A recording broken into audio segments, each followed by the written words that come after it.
Hola, bienvenidos a Financiero News. Iniciamos un nuevo año con el compromiso de informar con rigor, análisis y visión estratégica. Que este 2026 venga cargado de crecimiento, estabilidad y oportunidades para Panamá y la región. Y nosotros los mantendremos informados para que usted pueda tomar buenas decisiones. Para iniciar, damos paso a nuestros principales titulares. En Desde el Mercado, José González analiza el inicio de año en los mercados y los factores claves a seguir por los inversionistas. En Marítimo y Logística, Puertos consolidan Hub Logístico de Panamá. En Tecnología, conozca cómo limitar el acceso de la inteligencia artificial a sus redes sociales. En Finanzas Personales, Simón Navarro nos da los hábitos financieros que todo joven debe construir. En Compliance, Juan Pablo Rodríguez nos explica el caso Maduro desde la óptica de cumplimiento y la prevención del blanqueo de capitales y el financiamiento al terrorismo. Y en nuestro nuevo segmento, Radar de Inversiones, analizamos una de las oportunidades que hay en el mercado inmobiliario de Panamá. Todas estas informaciones y más en breve en su informativo Financiero News. Iniciamos el programa y en nuestro segmento de Finanzas Personales vamos a empezar el año con el consejo de Simón Navarro y en esta ocasión nos habla sobre los hábitos financieros que todo joven debe construir. Simón, bienvenido a Financiero News. Muchísimas gracias, Orlando, y hoy vamos a dar una cápsula dirigida específicamente a los jóvenes, arrancando el año 2026 con pie firme. Hábitos financieros que todo joven debe construir. Y hoy vamos a empezar a explicarle brevemente cómo funciona.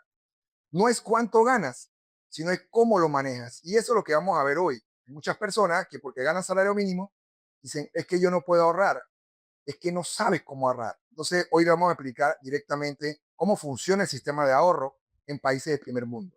El dinero sin hábitos se pierde y eso es lo que vamos a construir en esta cápsula. Los hábitos crean tranquilidad, que eso es lo que vamos a ver. Y también aprender joven va a marcar la diferencia en cada uno de los pasos que vamos a mencionar. Entonces, como hábito 1, tenemos que tener siempre presente, págate primero a ti. ¿Qué significa eso? Cóbrate tu quincena, tus 15 o tus 30, tú sacas ese dinero, ya sea un 20, 25, 30 o quizás un 10% porque tienes mucho gasto, pero ahorras algo. Primero tú ahorras. Y hábito 2, no todo ingreso se gasta. Si tú tuviste un ingreso adicional por una comisión o por algo que no tenías contemplado, ese dinero ahórralo y aumenta tu patrimonio. También acuérdate de algo, el dinero extra se planifica y eso es lo que estamos viendo ahorita. También hay decisiones inteligentes que tienes que tomar día a día. Una importante es aprender a decir que no. Siempre tienes que comprar cosas y decir que sí. Así que ya tú sabes, son algunos detalles que te doy. También gastos innecesarios. No estés gastando cosas que no tienen sentido. Comprándote una camisa muy cara, comprando pantalones, zapatillas, cosas que de repente no sean necesarias. Así que también una cosa que es bien importante que va de la mano por los gastos innecesarios es la presión social. Tus compañeros, tus amigos, las personas que están en tu entorno muchas veces te dicen, oye, pero cómprate esto, que tú estás trabajando, tú te lo mereces, y cuando vas a ver, estás gastando cosas que no tienen sentido. Si vas a invertir en algo, invierte en ahorrar. También recuerda que eso va en el orden y el control que vayas haciendo día a día. Utiliza aplicaciones como libretas, apps, Excel, que te van a ayudar muchísimo a llevar ese control diariamente y mes a mes para que tú puedas verlo. Así que ya lo sabes, recuerda esto. 5 minutos a la semana cambian tu futuro. El orden financiero es una libertad personal que siempre vas a tener y te vas a acordar de esta cápsula en el futuro. Así que muchísimas gracias y seguimos con Orlando. Gracias, Simón. Avanzamos y en nuestro segmento de Marítimo y Logística, los puertos panameños siguen liderando la actividad logística a nivel regional. Aquí los detalles. El sistema portuario de Panamá cerró los primeros 11 meses de 2025 con un desempeño sólido y sostenido, al superar los 9 millones de TEUs movilizados, consolidando al país como uno de los principales centros logísticos y de transbordo de contenedores en América. El crecimiento registrado entre enero y noviembre refleja la recuperación del comercio marítimo regional, el dinamismo del transbordo internacional y la confianza de las principales navieras en la infraestructura portuaria panameña, tanto en el Atlántico como en el Pacífico. De acuerdo con cifras del sector, el movimiento estuvo liderado por los grandes puertos del área de Colón y del Pacífico, con incrementos relevantes en varias terminales, especialmente en el Caribe panameño, donde se observó un mayor dinamismo interanual. Expertos logísticos destacan que más del 80% del volumen movilizado corresponde a operaciones de transbordo, lo que reafirma la posición estratégica de Panamá como punto de conexión entre las principales rutas marítimas globales, apoyado por el Canal de Panamá y su plataforma logística integrada.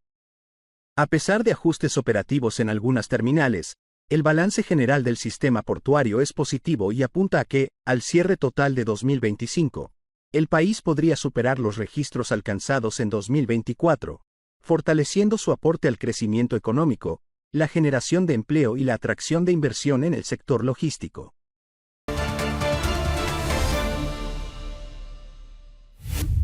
Ahora le presentamos la cifra de la semana. La cifra de la semana es 56.5%, el total de la ocupación hotelera en Panamá durante el año 2025.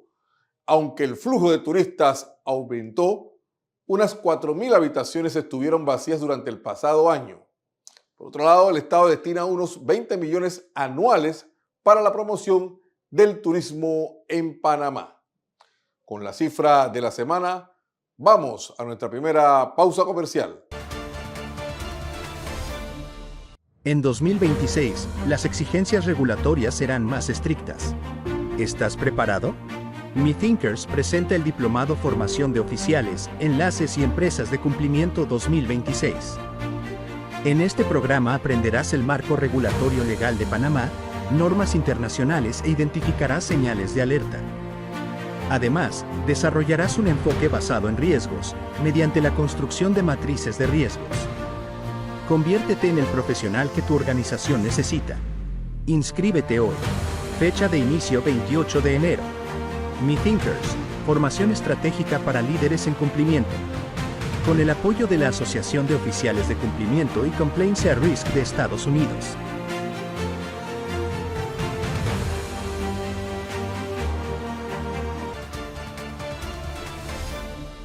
Avanzamos y ahora en nuestro segmento de compliance nos vamos hasta Colombia para hacer contacto con Juan Pablo Rodríguez, abogado especialista en compliance, prevención de lavado de activos y corrupción, quien analizará con nosotros el caso de Nicolás Maduro. Juan Pablo, bienvenido a Financiero News.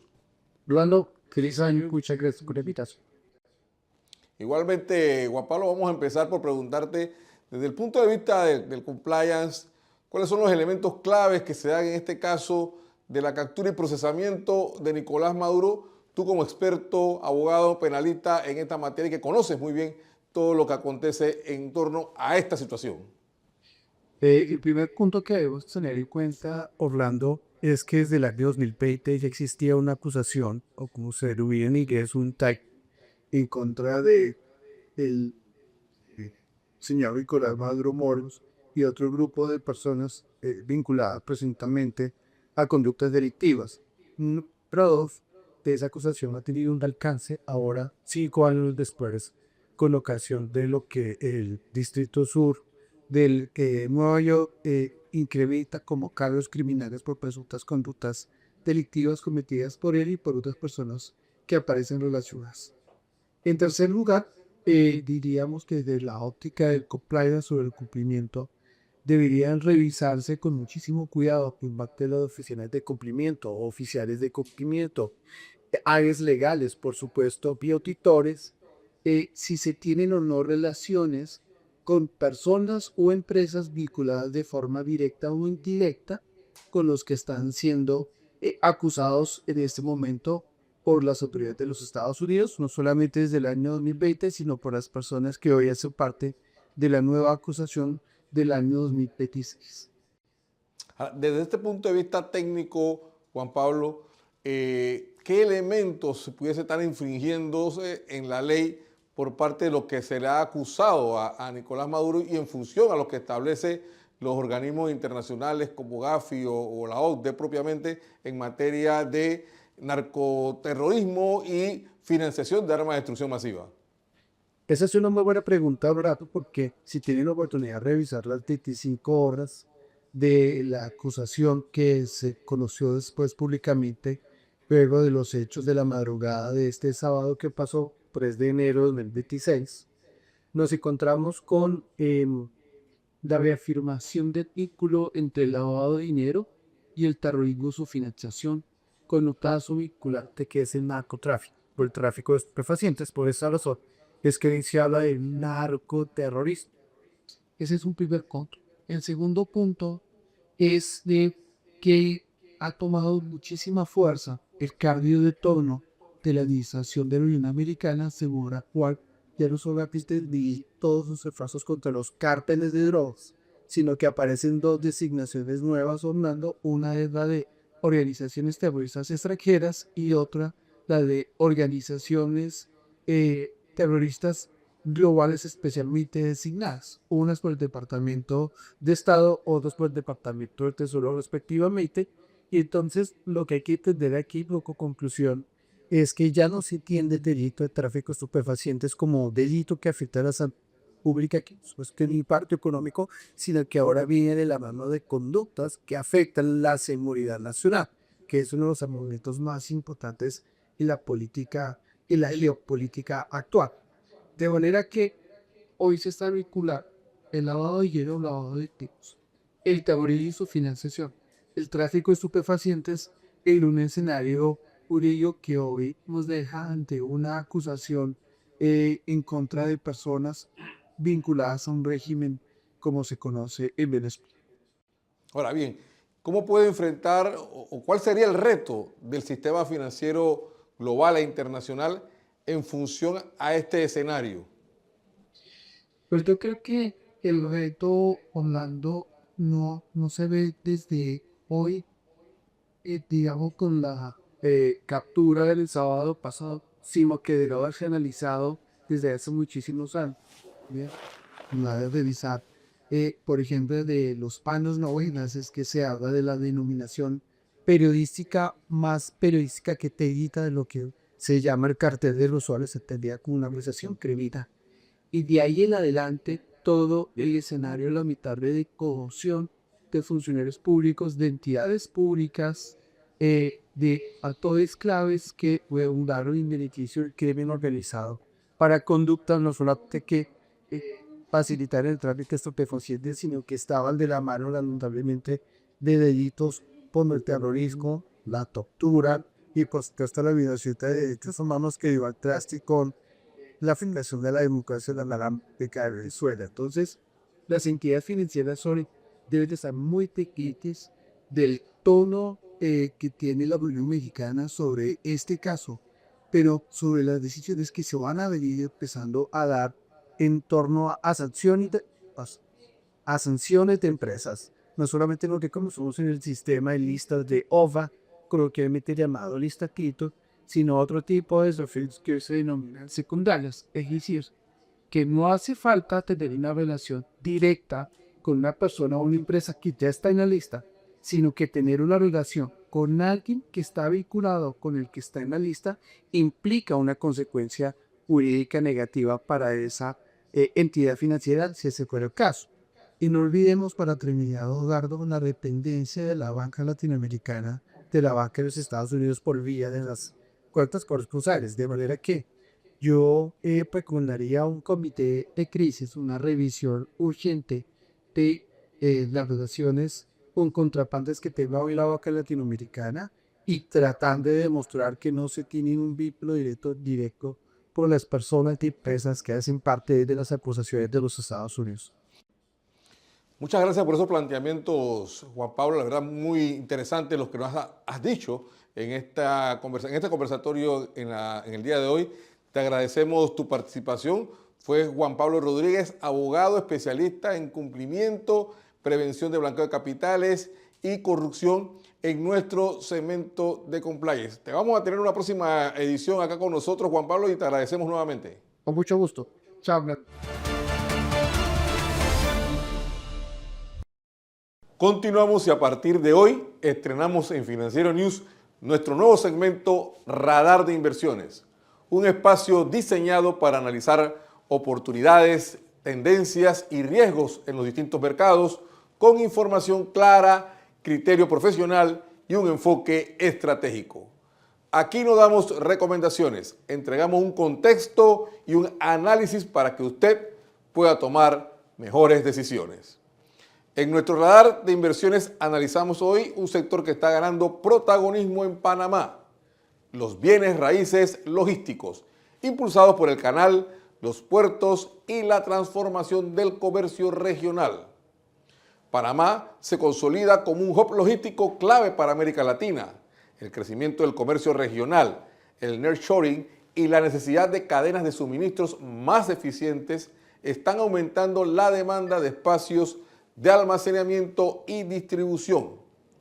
Aquí donde está la oportunidad se concentra principalmente en las bodegas logísticas clase A, bien ubicadas, con acceso a corredores logísticos, cercanía a puertos, zonas francas y el área canalera.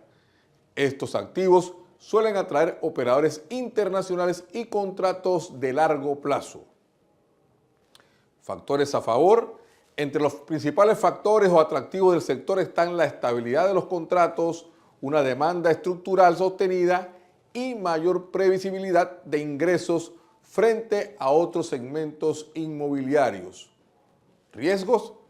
Sí, sin embargo, siempre hay riesgos que deben vigilarse, como cambios en las tasas de interés, posibles sobreofertas en ciertas zonas, la dependencia del comercio internacional y por eso no todos los proyectos ofrecen el mismo perfil de riesgo. Como cierre, nuestro radar de inversiones mantiene una señal de interés en bienes de raíces logísticos en Panamá, con un enfoque selectivo y visión de largo plazo. Esto fue Radar de Inversiones, el espacio donde ponemos el foco en los mercados, los riesgos y las oportunidades que están marcando la agenda económica. La próxima semana, un nuevo tema para entender mejor dónde están los movimientos claves del capital.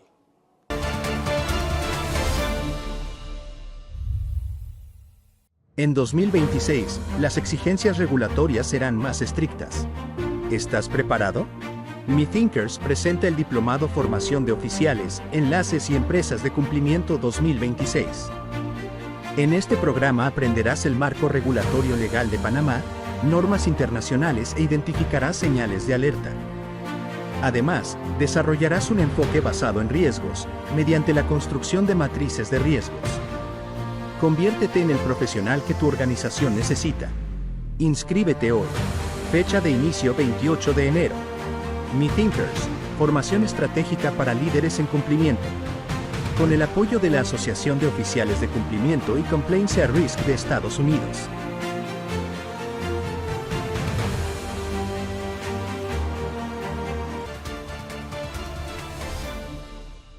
Continuamos con nuestro programa y ahora tenemos con nosotros al analista José González, con quien hablaremos cómo inicia el año los mercados internacionales y además a qué ponerle atención desde el punto de vista de los inversionistas. José, bienvenido a Financiero News. Encantado siempre estar con ustedes. José, tal como decía en el preámbulo, ¿cómo inicia el año 2026 los mercados? ¿Cuáles son las perspectivas que están teniendo en estos momentos? ¿Y a qué le debe prestar atención o cuáles pueden ser los factores claves de los mercados para este año? Los mercados han seguido ganando terreno en función de los recortes de las tasas de interés de la Reserva Federal, pero este año la perspectiva viene un cambio en la presidencia de la Reserva Federal. Habría que ver si el presidente Trump impone o no a su candidato como presidente de la Reserva Federal. Recordemos que de los 16 gobernadores hay 12 que votan en el Comité de Mercados Abiertos y la incertidumbre hacia adelante si las tasas van a seguir bajando, pero los niveles de crecimiento siguen siendo estables a pesar de que la generación de empleo no se termina de recuperar, la inflación no termina de acercarse a ese objetivo de la Reserva Federal del 2%. Los mercados han seguido, como decía, incrementando sus ganancias en la medida que se siguen esperando buenos resultados corporativos Y sin embargo, los riesgos están siendo subrayados porque seguimos viendo incrementos sustanciales en las cotizaciones de la plata y el oro como un resguardo por una potencial debilidad del dólar, riesgos geopolíticos, la plata por lo mismo, pero con un ángulo industrial, y el cobre que llega a nuevos récords históricos por una cuestión de demanda y oferta y amenazas de nuevas tarifas en la segunda mitad de este año de la administración Trump. El riesgo presente, el más importante, al que más atención le han prestado los mercados en esta apertura del año, es el ataque militar norteamericano, estadounidense en Venezuela y la captura de Nicolás Maduro Moros y su esposa. Y sin embargo, el precio del crudo no se ha movido, sino más bien que ha tendido a la baja en términos marginales. O sea, realmente en el escenario geopolítico no ha tenido gran influencia en los mercados a nivel de Estados Unidos. Es correcto, los mercados tienen el riesgo geopolítico más o menos administrado. Los grandes temores luego de la invasión en Ucrania, la guerra en Israel, era que esos conflictos se extendieran en términos regionales, cosa que no ha sucedido. El temor en Venezuela habría sido que el ataque militar y la captura de Maduro afectaran las cotizaciones del petróleo, cosa que tampoco ha sucedido porque los mercados petroleros energéticos están muy estabilizados entre oferta y demanda, con ciertos temores más bien que la demanda no sea lo suficientemente dinámica por las perspectivas de crecimiento en China. Sin embargo, hay estabilidad en ambos mercados y ese riesgo está administrado. Los riesgos vinculados a la operación militar en Venezuela tienen que ver con que los Estados Unidos, que ha sido el garante del sistema de reglas de Occidente, podría arriesgar condonar las acciones rusas en Ucrania o potencialmente una acción militar de China en Taiwán. Pero eso es un riesgo que los mercados están descartando en el corto plazo. ¿Y cómo queda en el marco de todo este escenario el tema de la inteligencia artificial y las acciones tecnológicas? Siguen, o sea, recordemos, ya el mercado ha asumido con cierta claridad que la valoración de las compañías de inteligencia artificial han llegado a sus máximos tolerables en función de las perspectivas de demanda, crecimiento y generación de ganancias de la inteligencia artificial. Pero los mercados siempre se van a mover en última instancia en función de los resultados corporativos, las ganancias corporativas y los múltiplos que implican en función del precio de las acciones. En la medida que la ecuación siga funcionando, los mercados van a subir, no con el mismo dinamismo que en años pasados, y no hay nada que indique que tengan un modo corrección, por lo menos en este primer trimestre del nuevo año. Muchas gracias. O sea que vamos a tener un mercado estable para los inversores durante por lo menos este primer trimestre. Gracias, José, por tu comentario. Fue José González, Managing Partner de GSG Advisor en nuestro segmento Desde el Mercado y seguro que te vamos a tener en una próxima edición, José. Encantado siempre.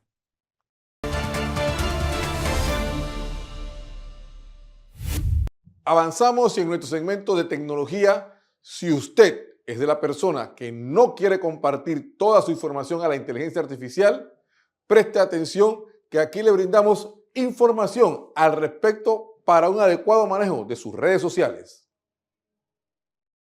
La inteligencia artificial ya forma parte del funcionamiento diario de las principales redes sociales, desde lo que vemos en nuestros feeds hasta la publicidad que recibimos. Sin embargo, muchos usuarios desconocen que pueden poner límites al uso de sus datos personales si no están de acuerdo con la forma en que estas plataformas utilizan la inteligencia artificial. Expertos en tecnología advierten que redes como Facebook, Instagram, X y TikTok emplean sistemas de inteligencia artificial para analizar comportamientos, preferencias y patrones de navegación, con el objetivo de personalizar contenidos y anuncios. Aunque este proceso mejora la experiencia digital, también genera preocupaciones sobre privacidad y control de la información personal. Para reducir el uso de datos por parte de la inteligencia artificial, los usuarios pueden ajustar la configuración de privacidad, limitar el seguimiento de actividad, desactivar la personalización de anuncios y revisar los permisos de acceso a contactos, ubicación y micrófono. En algunos casos, también es posible oponerse al uso de datos para el entrenamiento de modelos de inteligencia artificial, especialmente en plataformas del grupo Meta. Especialistas recomiendan revisar periódicamente las políticas de privacidad y mantenerse informados sobre los cambios en las condiciones de uso, ya que éstas se actualizan con frecuencia. Tomar el control de la configuración digital no elimina por completo el uso de la inteligencia artificial, pero sí reduce la exposición y el aprovechamiento de datos personales. En un entorno cada vez más digital, la recomendación es clara: conocer cómo funcionan estas tecnologías y ejercer el derecho a decidir qué información compartimos y con quién.